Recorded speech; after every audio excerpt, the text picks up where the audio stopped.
Magandang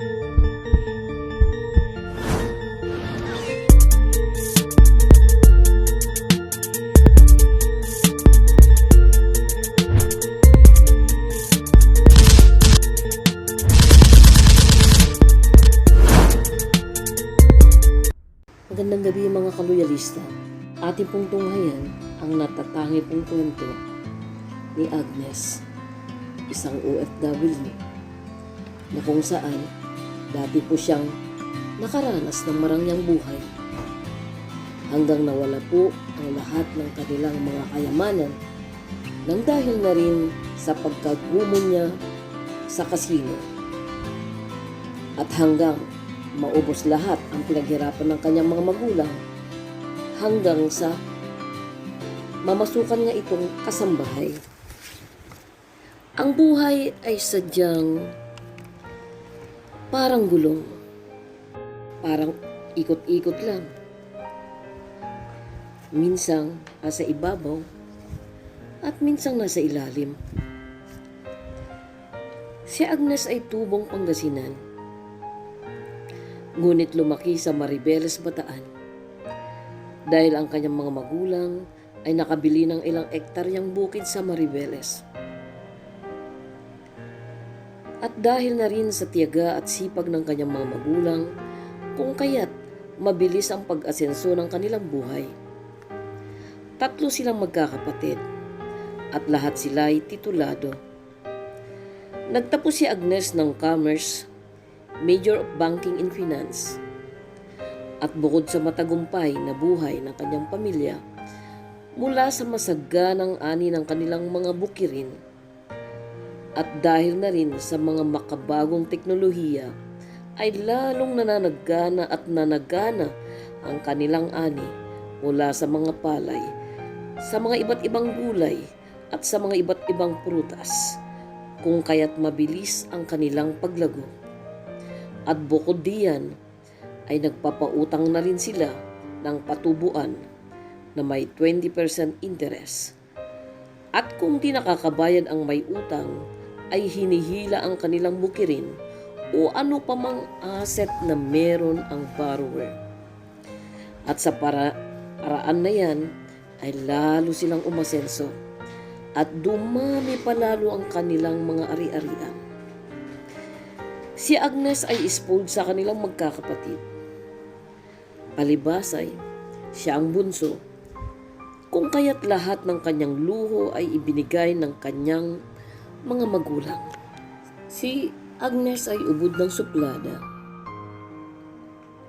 at masama ang ugali kung ilarawan ng kanyang mga kapitbahay. Bakit nga ba?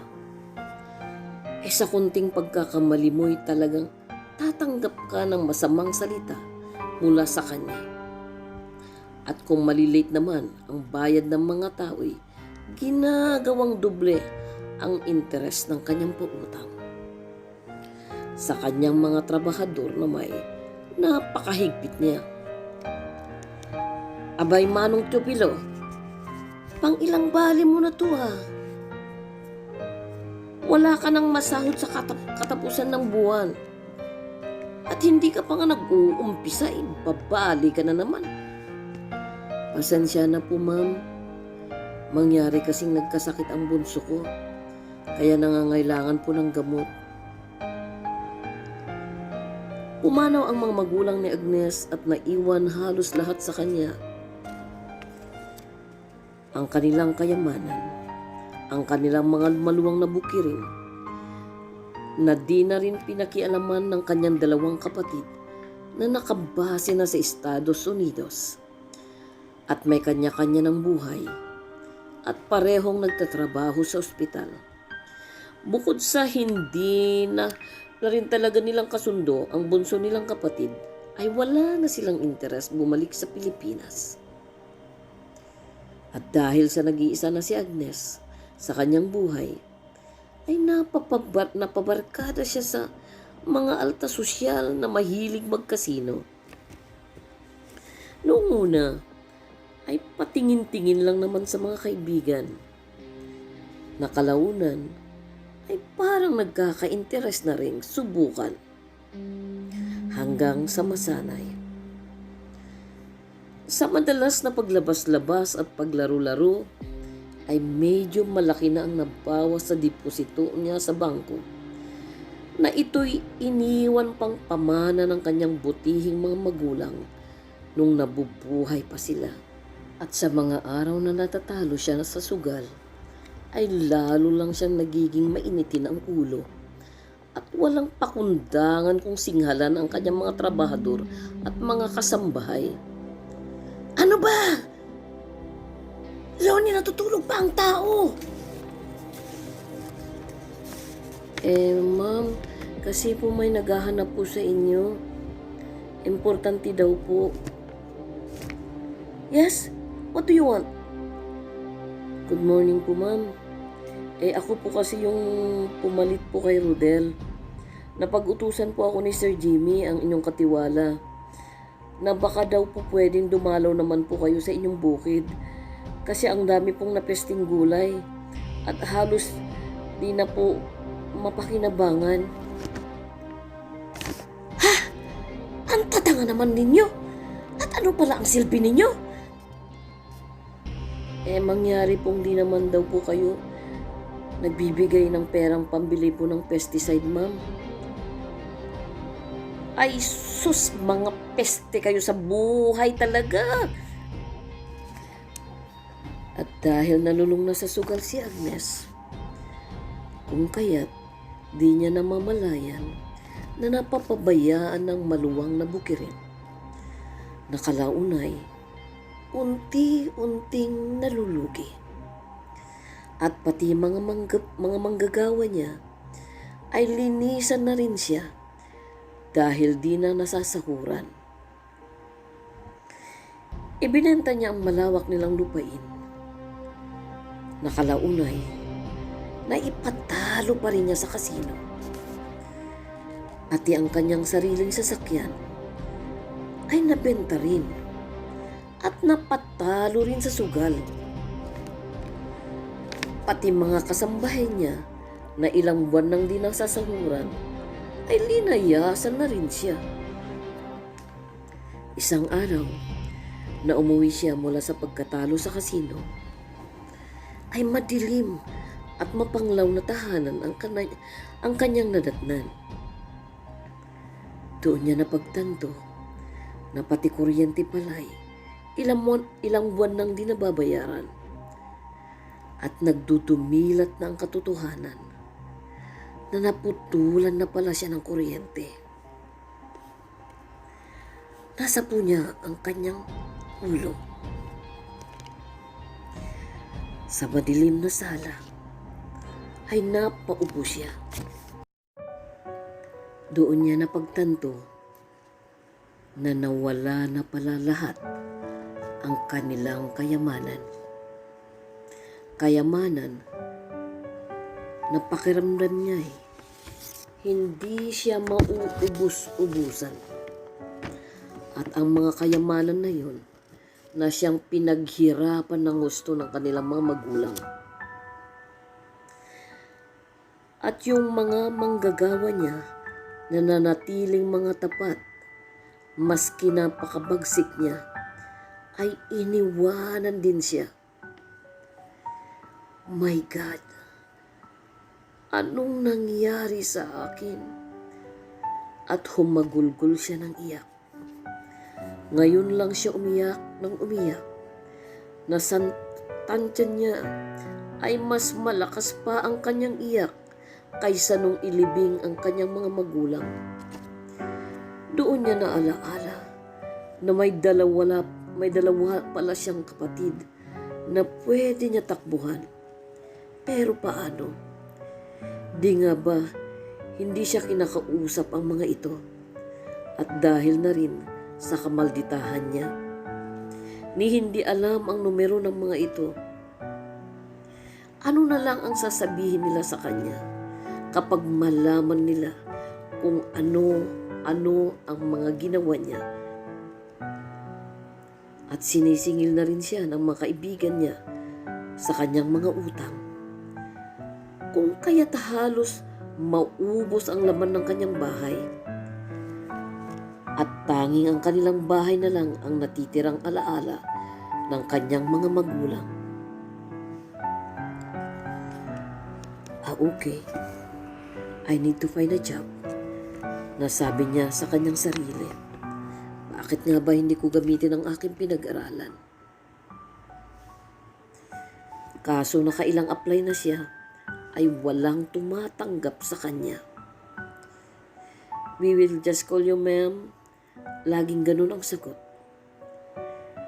At napilitan siyang tanggapin ang offer ng isang kakilala na maging cashier sa Jollibee sa kanilang probinsya. Kailangan niyang ibaba ang kanyang pride dahil sa sikat at mayaman ng kanyang pamilya, kung kaya't nakikilala siya ng mga tao na imbes na mag-order na lang sila, ay inuuna pa nilang sitahin kung bakit andun siya at isang cashier lang. Timping-timpi siya. May hiya at galit siyang nararamdaman. At ang pride niya ang dahilan kung bakit lagi siyang mali-mali sa kanyang trabaho. Miss Agnes, I'm sorry to tell you this. You better go home and rest. I think the job is not fit for you, sabi ng kanyang supervisor. Anong bang parusa ito sa akin? Paano ako mabubuhay? Hanggang isang araw na makasalubong niya ang isang dating tauhan nila. At ibalitang papunta na siya ng Dubai upang magtrabaho bilang kasambahay. Na doon naman nagliwanag ang kanyang mukha. Oh, Leonie, okay lang bang mag-apply din sa agency mo? Na noong unay, alanganin pang mag-uo si Leonie. Pero nung hawakan ni Agnes ang kanyang mga kamay at magsimulang tumulo ang kanyang luha, ay naawa na rin si Leonie. Sigurado ka po, Ma'am Agnes? Ma'am Agnes, kasambahay po kasi ang a-applyan ko po at hindi office. Mag-iis-is po ako ng kubeta ng mga Arabo. Kaya po kaya nyo? Kakayanin ko, Leonie. At pakiusap, huwag mo na akong tawagin, ma'am. At dahil di mo na ako amo, mas mabuti pa nga siguro ang buhay mo ngayon kaysa sa akin. Parang awa mo na. Ang bahay na lang ng minana kong kina daddy at mami ang naiwan. Naisanla ko pa nga eh. Need kong makapagtrabaho para matubos ko man lang at para mabuhay ko rin ang sarili ko. Nais kong bumangon ulit, Leonie. Nakiusap ni Agnes. Lumipad nga si Agnes papuntang Dubai. Kasama ang kanyang dating kasambahay na si Leonie. At namasukan nga sila sa pamilyang Arabo. Unang araw pa lang ni Agnes sa pagiging kasambahay, pakiramdam niyang parang binugbog na ang kanyang mga kalamnan. Ilang araw pa lang siya sa kanyang amo ay halos magkapaltos-paltos na ang kanyang mga palad. Tahimik siyang umiiyak. Sa gabi, mabuti na nga lang nagkataong medyo mabait naman ang pamilyang napasukan niya, na inakalang naninibago lang siya tuwing nagkakamali. Ni hindi nga siya marunong mag-operate ng washing machine, at tuwing mamamalansya siya ay pabalik-balik lang siya at napakarami pa siyang pasok. Ano nga bang alam niyang trabahong bahay? Isang katutak ang katulong nila nung bata pa siya. Bukod sa mga muchacha, ay laging nakasunod ang kanyang mga magulang.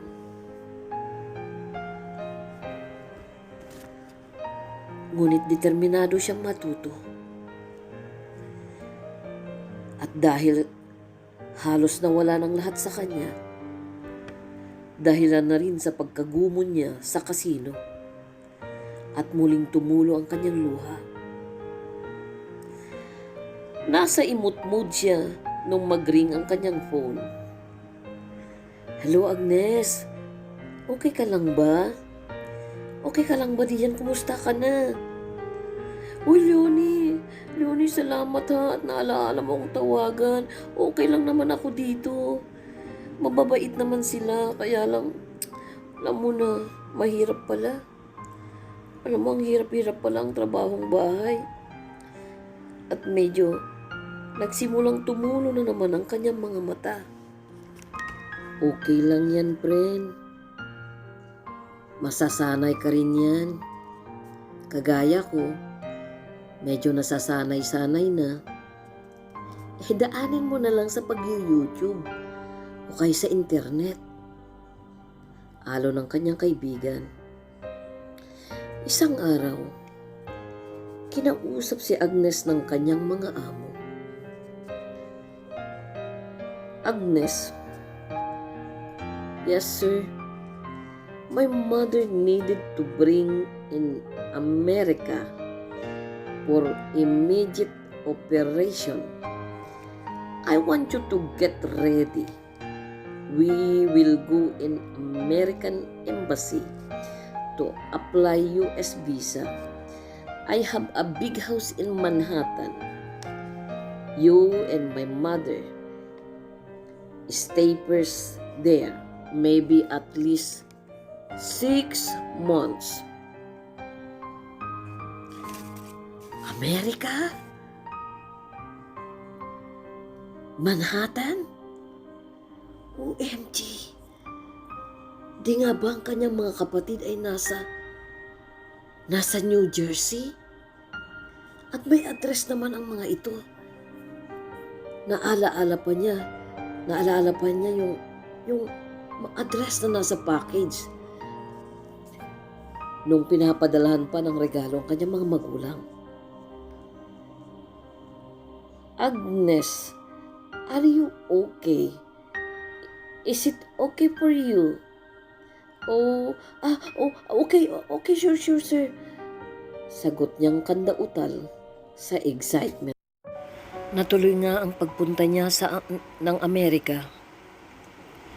Nung unay, kasamang kanyang among lalaki at ang kanyang nanay na nangangailangan ng agarang operasyon.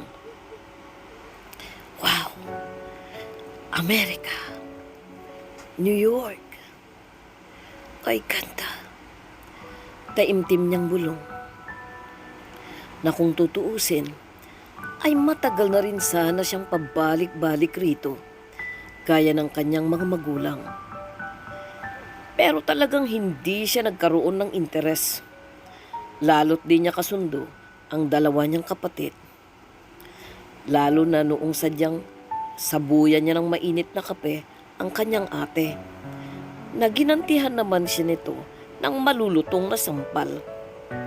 At ang kuya naman niya ay madalas mapalo ng kanilang ama dahil na rin sa mga kasinungalingan niya. Noong magtatatlong buwan na siya sa Amerika, ay nakatiyempo siyang nabigyan ng day off nang minsang dumalaw ang isang apo ng lolang binabantayan. Noong sabihin ng pakay na nais niyang pumunta sa New Jersey, ay ang lola na mismo ang nag-book ng Uber para kay Agnes. Ding dong! Ding dong! Naghalo ang kanyang excitement at kaba. Kaba na baka galit pa rin ang kanyang ate at di siya kayang patawarin. Hey! Who's there? Ate ko! Hagulgul si Agnes. Nayumakap si Agnes ng tudo sa kanyang kapatid. na para naman itong nakakita ng multo at kumurap-kurap pa siya at kinusot-kusot ang kanyang mga mata na parang halos hindi siya makapaniwala. O anong ginagawa mo dito? Matamlay na tanong ng kapatid. At doon nga nagkwento si Agnes.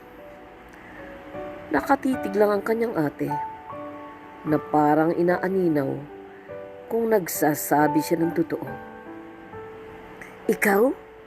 Ikaw? Agnes? Mamamasukan na katulong? Ano naman ang alam mo sa trabahong bahay? Di nga ba laging sunod-sunod ang mga muchacha mo sa iyo? Lumuhod si Agnes sa harap ng ate. Nagsusumamong patawarin na siya. At paniwalaang nagbago na siya. Nakalaunay, bumigay na rin ang kanyang ate. Hey ma'am, who is our visitor? It is your friend? Tanong ng kanyang anak. Hey son, she is my youngest sister, your auntie.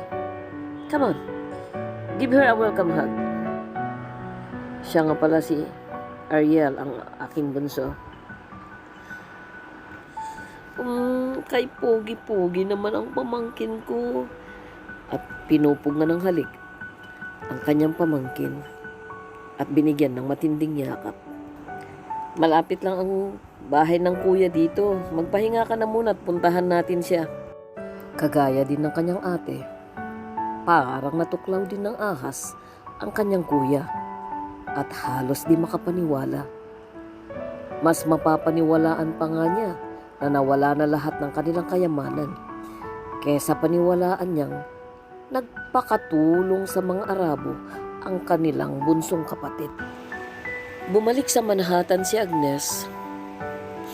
Nadalay isang matagumpay na kapatawaran mula sa kanyang ate at kuya. Ihinatid pa nga siya hanggang Manhattan at ipinakilala sa lolang binabantayan. Kung tutuusin ay mas malalaki pa nga ang bahay ng kanyang kuya at ate kaysa sa kanyang amo.